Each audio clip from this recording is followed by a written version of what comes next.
Welcome to the Cyber Business Podcast, where we feature top founders and entrepreneurs and share their inspiring stories.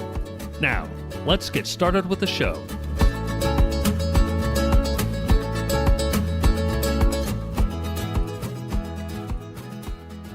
Matthew Connor here, host of the Cyber Business Podcast, where we feature successful business leaders, top law firms, green energy companies, and more. Today, we are fortunate enough to be joined by a legend in the independent lab distributor space, author, the vice president of e-com seeding, and all-around great guy, Jim Dahl. Jim, welcome to the show. Great to be here with you. All right. Before we get started, a quick word from our sponsors. This episode is brought to you by Cyberlinks at cyberlynx.com. Cyberlinks is a complete technology solution provider that ensures your business has the most reliable and professional IT service and the only company that guarantees your safety and satisfaction.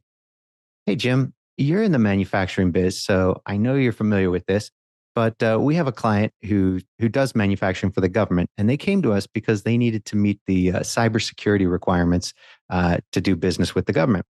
And the interesting part is, as we got them up to speed on all of their cybersecurity, one of the eye-opening things that we noticed was that they were being probed, if you will, from China, from addresses in China and Russia constantly. I mean, it was nonstop. We really couldn't believe it because they weren't a huge, they're not a huge manufacturer. Most people haven't heard of them. They're very small.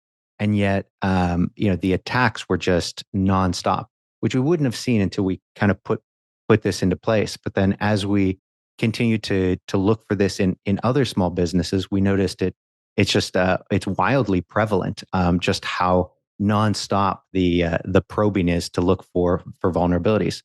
So what we do at Cyberlinks is we combine that exceptional cybersecurity with exceptional service to provide our clients with the best of both worlds and a good, safe online experience. To find out more, check out our website at cyberlinks.com. That's cyberlynx.com. And now back to our show. Hey, Jim. Okay. Hey, so you are the, as we heard from the intro, the vice president at e-com seeding, yeah? Yeah, I've been with the company now for about 5.5 years. Fantastic. For those of our guests or our listeners, viewers who are not familiar with e-com seeding, can you tell us a little bit about it, the background and what you guys specialize in? Absolutely. So the company's been around. It's actually going to be 30 years this coming January. And all we do, it's quite simple. We make chairs and stools. The niche that we carved out is we serve a lot of the laboratory, medical research folks across the country. So the chairs and stools that we make end up in universities, research facilities, pharma. We strictly sell through distribution. So we've got a handful of trusted distributors we work with, and we build chairs for them. For many of our partners, the chairs that we make are private labeled, so we make them with their branding. And for a marketing person like myself, that's not always the easiest thing to do because I want to promote our brand. But we're pretty effective at doing that for our distribution partners, and it works out nicely. Oh, that's great.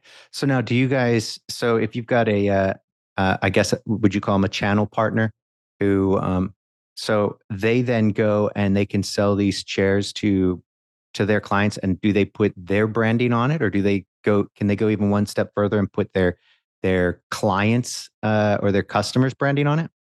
You can. That's a great question. I mean, typically they use their distribution brand, but there's been a few instances where if their customer is large enough, let's say it's a big pharmaceutical company, they could reach out to us and say, hey, can you brand these chairs for them? And we've done that. So, and the other thing we do, we don't just private label, but we also, for many of our partners, we create digital tools. So we realize, since a lot of our distributors are in the science space, where their sales teams have very complex and technical related products to learn, that we try to make the whole chair identification process as simple as we can. And one of the tools that we create for them is a chair building app. So for many of our distributors, we've got this little app in the middle of their website. And if somebody needs a chair for their facility, they can answer a few prompts. And in probably less than 30 seconds, they've got a picture of a chair, they've got a part number. They can create a spec sheet that they can send to their purchasing department for approval. So again, the process is made as simple as it possibly can.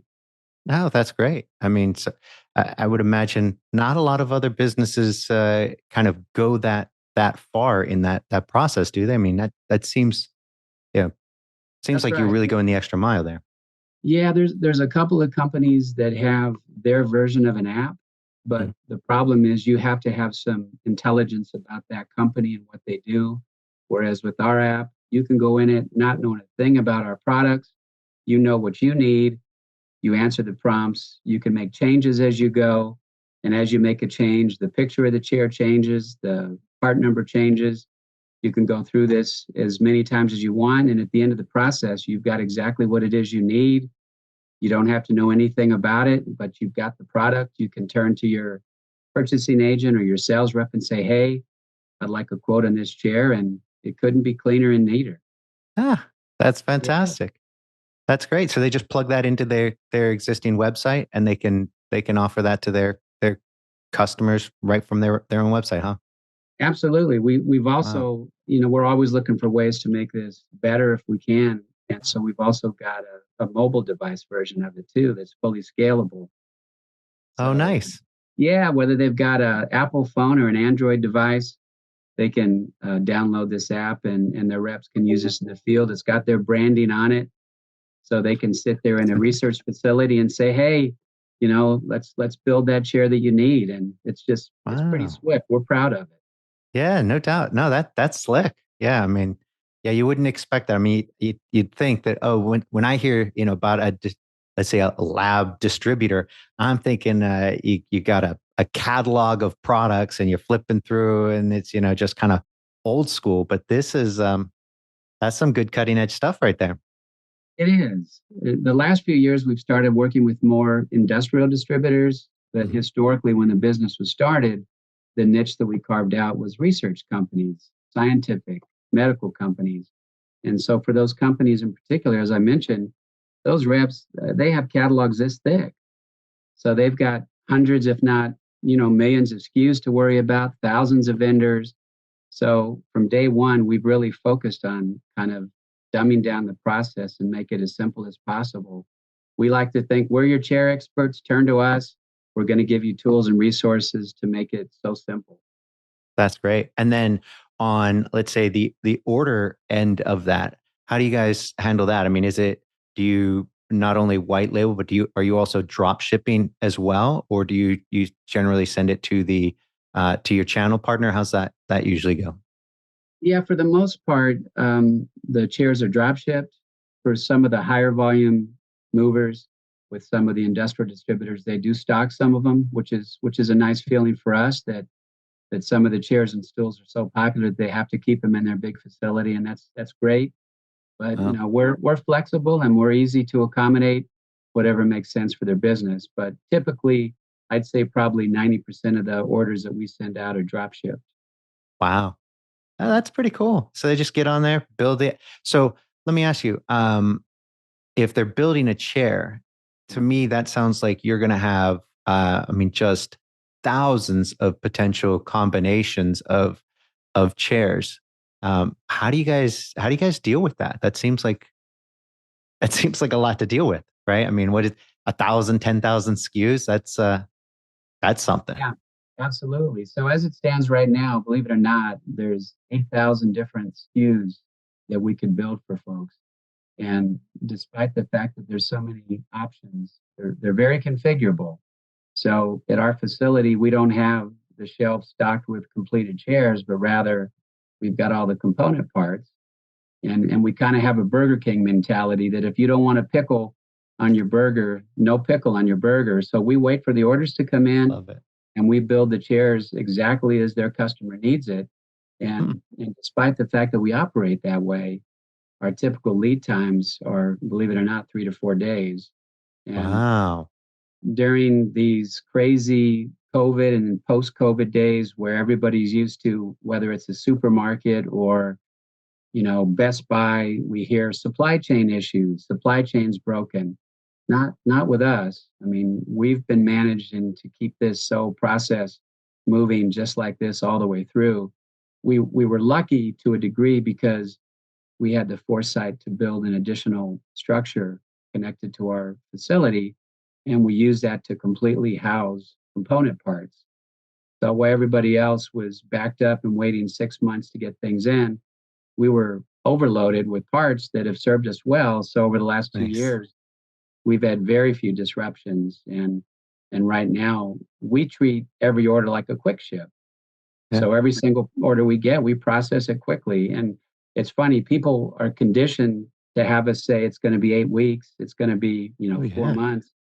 And we say, oh gosh, we're a little bit backed up. It's going to be 5 days this time, you know. So, that's really one of our strengths, I think, corporately, is that we realize customers, hey, they need a chair. They've got a new facility. They've got 25 people that need somewhere to sit, and we want to get those chairs out to them. Wow, that's fantastic. That is no small feat right there. I mean, I think Amazon, did I just freeze? Yeah. Oh, that's nice.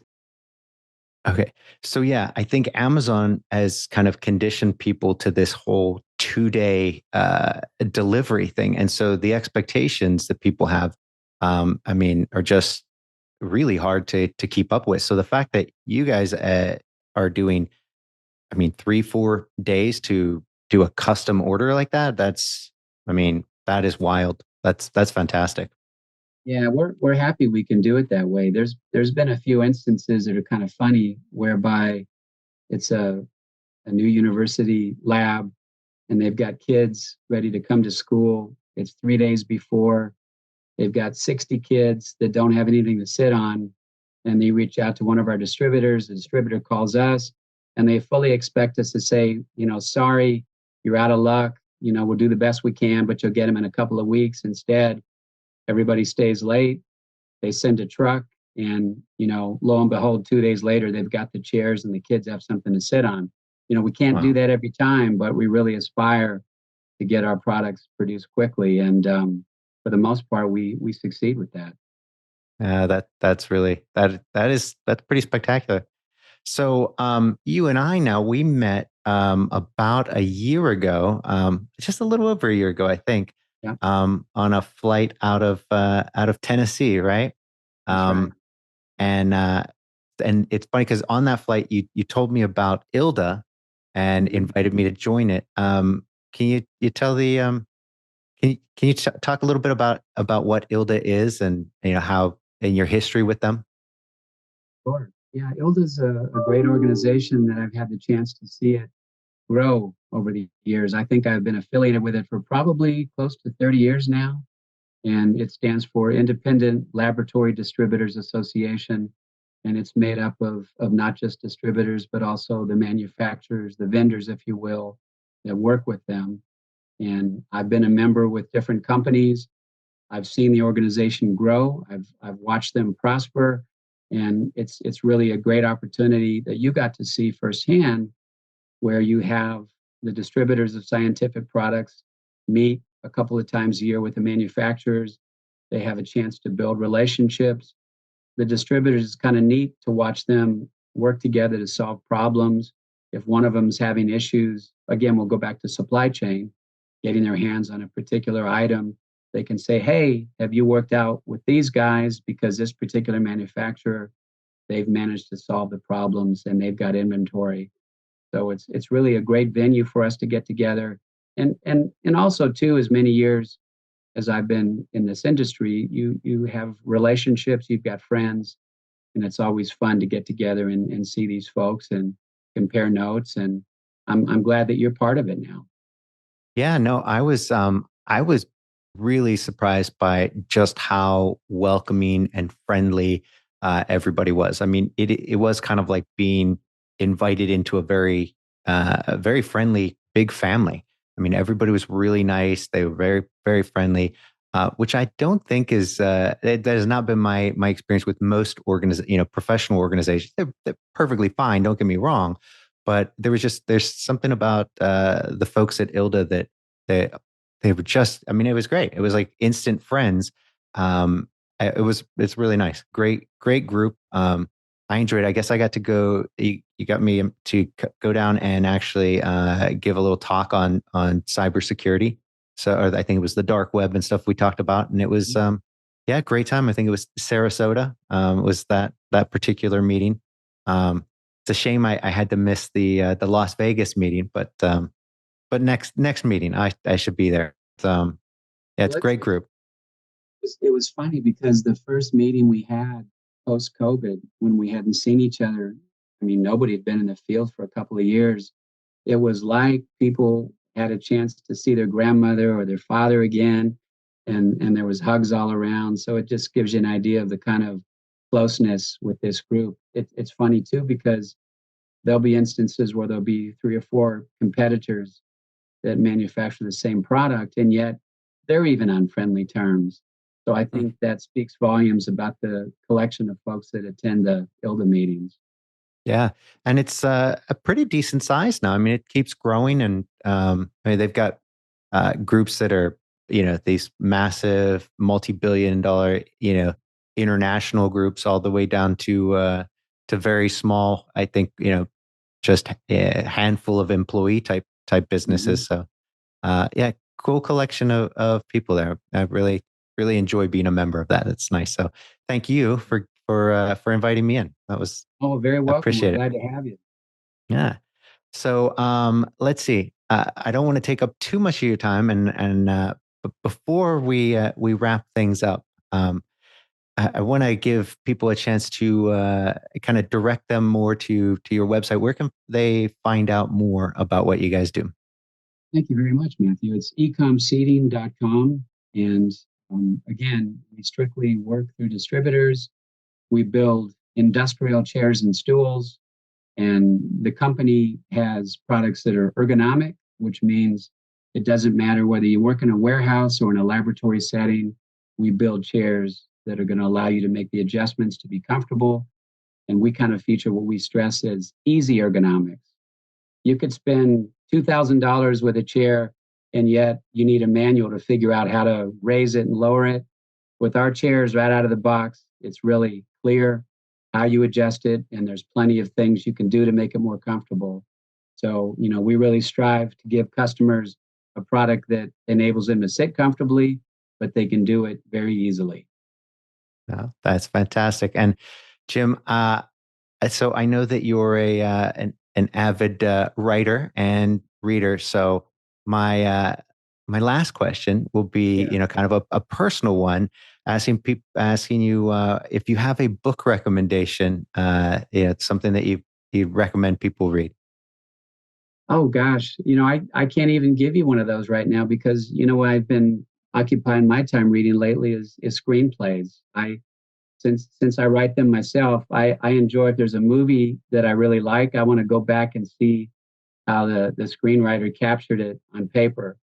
Oh, So nice. that's been something I've been doing a lot of. Yeah. Well, great. Let's go with that. Can you give us a quick story? Because I actually read your one of your screenplays. You sent it to me and absolutely loved it. And I think that's really, I love that whole process of how they go from screenplay to movie and how, vastly different it ends up being, where that movie making magic comes in, and to see what has changed. So I'm right there with you. I think that's a really fun, fascinating kind of art form where kind of commerce and your business and art come together, and I like that thing. I like where anytime where business comes in and makes something better, and or kind of plays its part to keep it going.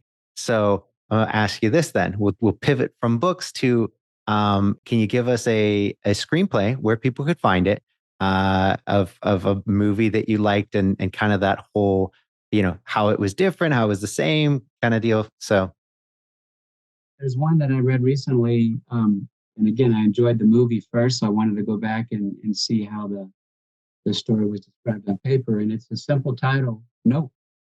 Nope. It's a science fiction.